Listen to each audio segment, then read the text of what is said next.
सभी को good morning. आज हम लोग बात करेंगे किसके बारे में? तो बहुपद के पिछले अध्याय में हम लोग पढ़े हैं बहुपद के जितने थ्योरी थी, यानी कि द्विघात बहुपद के शून्यकों और गुणांकों के बीच संबंध है ना। रैखिक बहुपद, द्विघात बहुपद, त्रिघात बहुपद का शून्य कैसे निकालते हैं, उसका है ना शून्य निकालते हैं, शून्य और गुणांकों के बीच संबंध कैसे निकालते हैं, ये सारी बातें थ्योरी के माध्यम से हम लोग बता चुके थे, है ना।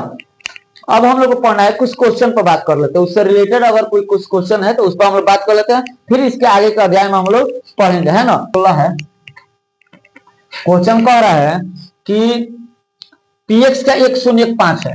मान लीजिए कि कोई बहुपद px है, ठीक है, उसका शून्य कितना है जी? इसका शून्य कितना है? तो 5 है, शून्य 5 है। तो कह रहा है कि इसका बहुपद क्या होगा, मतलब कि बहुपद को लिखना है ना। तो आपको पता होगा कि अगर एक शून्यक है तो रैखिक बहुपद होगा। आपको पता था ना कि जितना घात होगा उतना शून्यक होगा, जितना घात होगा उतना शून्यक होगा। तो यहाँ देख रहे हैं जब शून्यक एक है तो यानी घात भी एक होगा, यानी कि रैखिक बहुपद होगा। आपको ये भी बताए थे कि अगर इस ये शून्यक माइनस में रहेगा तो उसका गुणनखंड लिखने के लिए बताया था ना, x प्लस 5 हो जाएगा।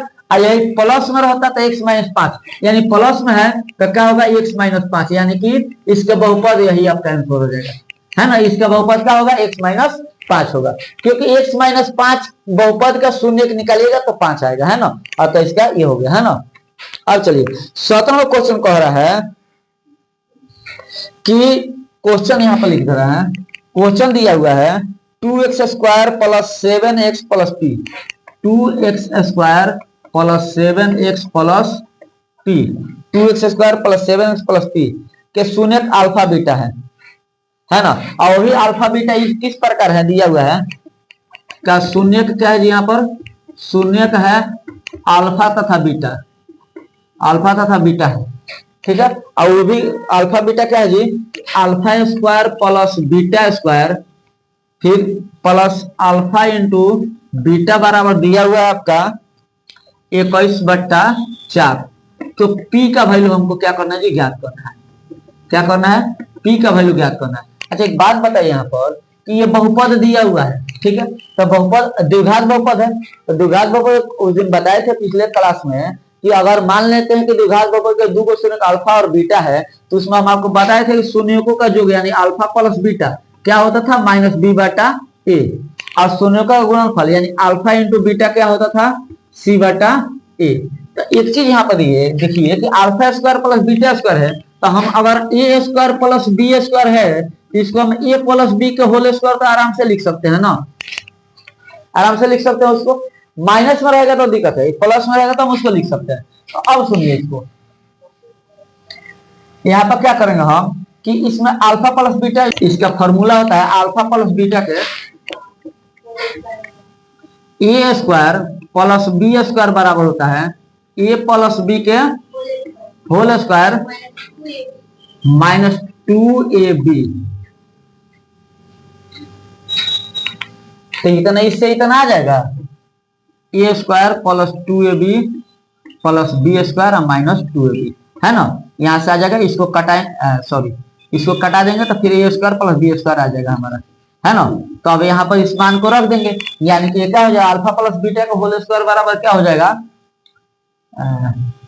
अल्फा प्लस बीटा के whole square minus 2 into alpha into beta और प्लस अल्फा इंटू बीटा बराबर 21/4।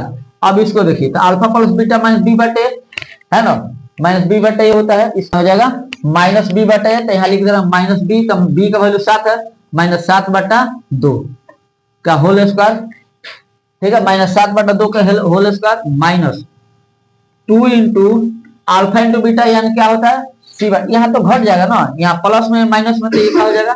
ये हो जाएगा अल्फा इंटू बीटा बराबर 21/4। इसको यहाँ पर बना देते हैं, ये 7 × 7 = 49/4 हो जाएगा, माइनस अल्फा इंटू बीटा का होता है कितना? सी बटा ए। तो सी का वैल्यू पी है और ए का वैल्यू 2 है, तो p/2। अब बराबर में कितना है? 21/4। हमको किसका वैल्यू चाहिए? तो पी का वैल्यू चाहिए। तो एलसीएम हो जाएगा दोनों का कितना, इसको एलसीएम का लेना है, इसी को उधर भेज देता है। तो माइनस p/2 = 21/4 माइनस 49/4, ठीक है। माइनस पी बटा 2 इक्वल टू हो जाएगा एलसीएम में 4 ही रहेगा 21 माइनस 49, तो minus p by 2 equal to घटेगा तो कितना होगा 28 हो जाएगा, 8 1 9 2 2 4 28 बटा 4 माइनस में, तो माइनस से माइनस खत्म हो जाएगा, ये 2 दूना का 4 और 14 दूना 28, पी का वैल्यू कितना हो जाएगा 14, पी का वैल्यू 14 आपका आंसर हो गया। ठीक है, पी का वैल्यू कितना हो जाएगा यहाँ पर 14 आपका आंसर हो जाएगा। ऑप्शन में दिया होगा 14 दिया, सी नंबर ऑप्शन है। ठीक है, इसका घात बताना है। यहाँ तो हमको दिख जाएगा तो आसानी से देखिए ऐसे ही बता सकते हैं, यहाँ गुणा होगा तो अधिकतम घात कितना हो जाएगा इसका 4 हो जाएगा।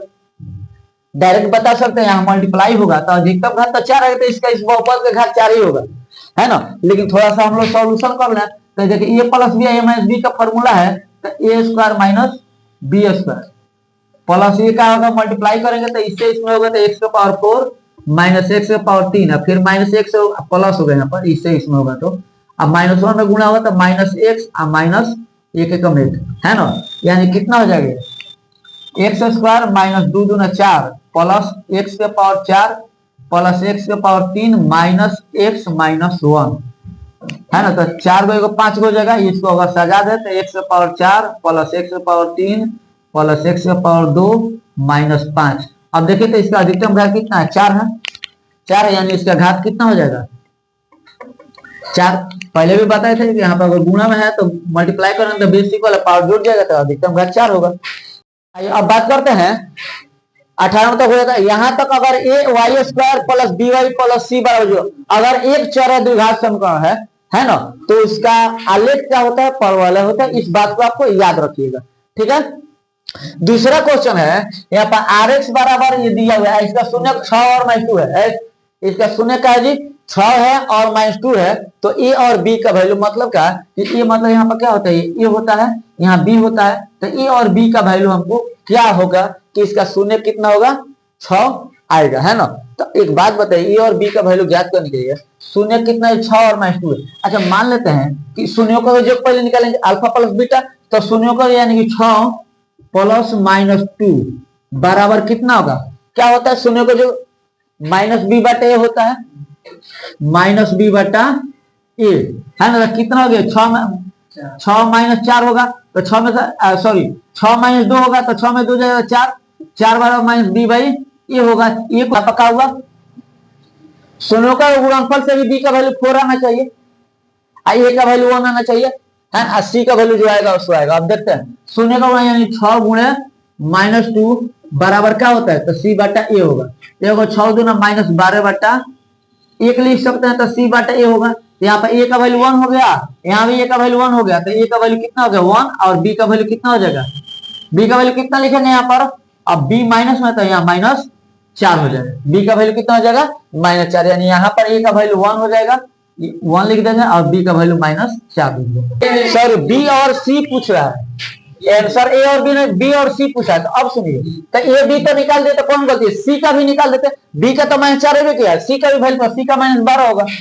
यहाँ पर ए का वैल्यू कितना हो गया, ए का वैल्यू 1 हो गया, बी का वैल्यू कितना होगा माइनस 4 हो गया, सी का वैल्यू कितना होगा माइनस 12 हो गया। क्वेश्चन थोड़ा सा इधर उधर लिख दिए थे, अब इधर उधर क्या लिखना था, मान लीजिए कि हम ए बी लिखे थे, यहाँ पूछ रहा है बी सी, तो ए बी सी आपको तीनों बता दिए, तीनों निकालना होगा तो आप आराम से निकाल सकते हैं, कोई दिक्कत नहीं होगा। अब सुनिए अगला क्वेश्चन एक और है 3x प्लस वाई बराबर 3x माइनस वाई बराबर √27।